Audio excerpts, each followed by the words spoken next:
Imaginez un Amazon africain, une plateforme capable de relier 1,3 milliard de personnes, un service qui crée des emplois, transforme le commerce et devient un symbole de modernisation du continent. Ce rêve avait un nom, Jumia. Quand l'entreprise est lancée en 2012, elle arrive avec une ambition gigantesque, rendre le commerce en ligne accessible partout en Afrique. L'idée séduit immédiatement les investisseurs du monde entier. Mais plus de 10 ans plus tard, la réalité est beaucoup plus complexe. Le rêve n'a pas disparu, il s'est brisé.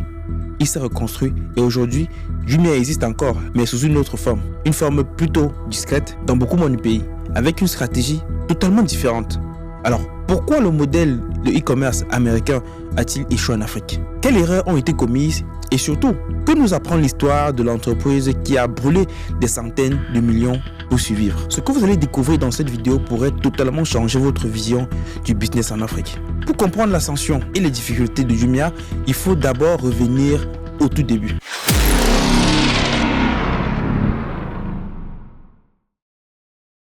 Jumia naît à Lagos, une ville immense, bouillonnante, où l'innovation et le chaos se mélangent. Les fondateurs, un mélange d'entrepreneurs africains et européens, veulent créer le premier champion africain du numérique. Le timing semble parfait.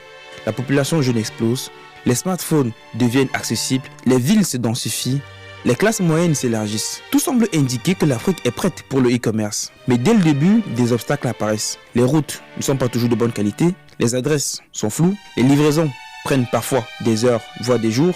Un simple colis peut traverser un marché bondé, une ruelle inondée, puis une moto-taxi qui zigzague sous la pluie. Et malgré ces défis, Jumia séduit les investisseurs. Levée de fonds après levée de fonds. Les journaux économiques parlent d'une révolution africaine. Alors comment une idée aussi prometteuse a commencé à se fissurer? Pour le comprendre, il faut plonger dans les défis structurels du continent. L'Afrique n'est pas un marché, c'est 54 marchés différents. Chacun avec sa monnaie, son infrastructure, ses règlements, ses réalités économiques. La première réalité est la logistique. Livrer un colis dans une capitale comme Nairobi ou Abidjan est faisable. En dehors des grandes villes, c'est une autre histoire. Pas d'adresse précise, pas de route fiable, pas d'entreprise logistique privée suffisante. Résultat, les coûts explosent. Une autre réalité, c'est l'accès à Internet. Selon la Banque mondiale, environ 43% seulement des Africains sont connectés et cela signifie que plus de la moitié du continent n'a même pas accès à une marketplace. La troisième réalité, les devises. Les monnaies locales évoluent souvent de manière imprévisible. Un revenu encaissé en francs CFA ou en shilling peut prendre 10 à 30% de sa valeur en quelques mois lorsqu'il est converti en dollars. Mais en réalité, tout cela n'est que la partie économique. La réalité humaine est encore plus difficile. Les livreurs font face à l'insécurité, au stress, au retard, aux clients sceptiques et à des distances interminables. Et dans certains pays, Jumia a dû créer elle-même des réseaux de livraison parce qu'il n'y avait pas, pour la plupart des pays, des réseaux de livraison assez fiables. Sinon, cela coûtait extrêmement cher. Et justement, ce coût logistique va devenir un élément central du problème.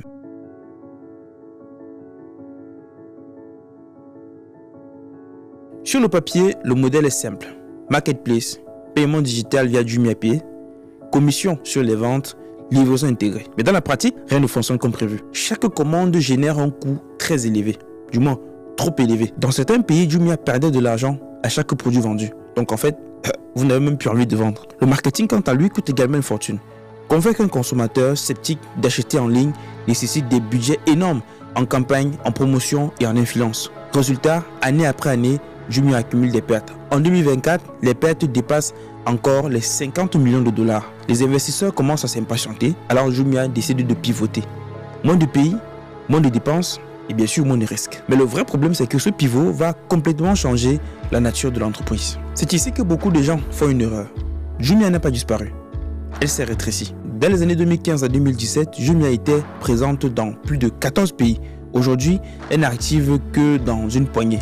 Nigeria, Égypte, Kenya, Côte d'Ivoire, Maroc, Ghana, Sénégal. Le reste, fermé, abandonné, trop coûteux. Alors le nouveau management de Jumia adopte une stratégie de survie. Réduire les coûts, fermer les marchés non rentables, ça c'est clair, se concentrer sur les capitales, limiter les expansions, améliorer la livraison urbaine, développer JumiaPay. Et comme si cela ne suffisait pas, une nouvelle concurrence arrive. Temu, Shein, les plateformes chinoises, vous connaissez. Avec leur prix ultra compétitif et leur logistique internationale, elles menacent directement Jumia. Et pour la première fois, l'entreprise n'est plus pionnière, elle doit se battre et survivre. Alors, Malgré tout, Jumia demeure une entreprise fascinante. Elle a survécu, elle a rétréci, pivoté, changé, mais elle existe. Et elle reste et demeure un acteur clé dans plusieurs pays africains. Son histoire nous enseigne plusieurs choses essentielles. L'Afrique n'est pas un marché uniforme. Donc il faut arrêter de dire je vais aller investir en Afrique de manière vague comme ça. Chaque pays est une réalité distincte. La logistique est la clé absolue. Sans route, sans adresse, sans infrastructure, le e-commerce est un pari très risqué et qui tourne beaucoup à perte. Les modèles occidentaux ne fonctionnent pas toujours tels quels.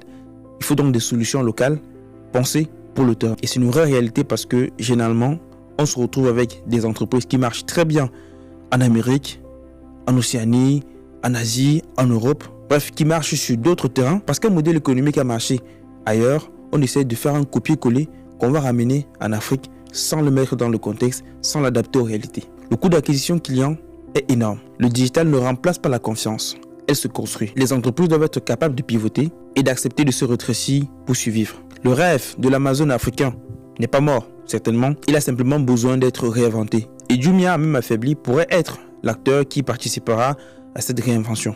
Maintenant, j'ai une question pour vous. Que feriez-vous si vous étiez à la tête de Jumia en rencontrant toutes ces difficultés? Merci d'avoir regardé ce petit épisode. Abonnez-vous pour ne rien manquer de nos prochaines analyses. Merci.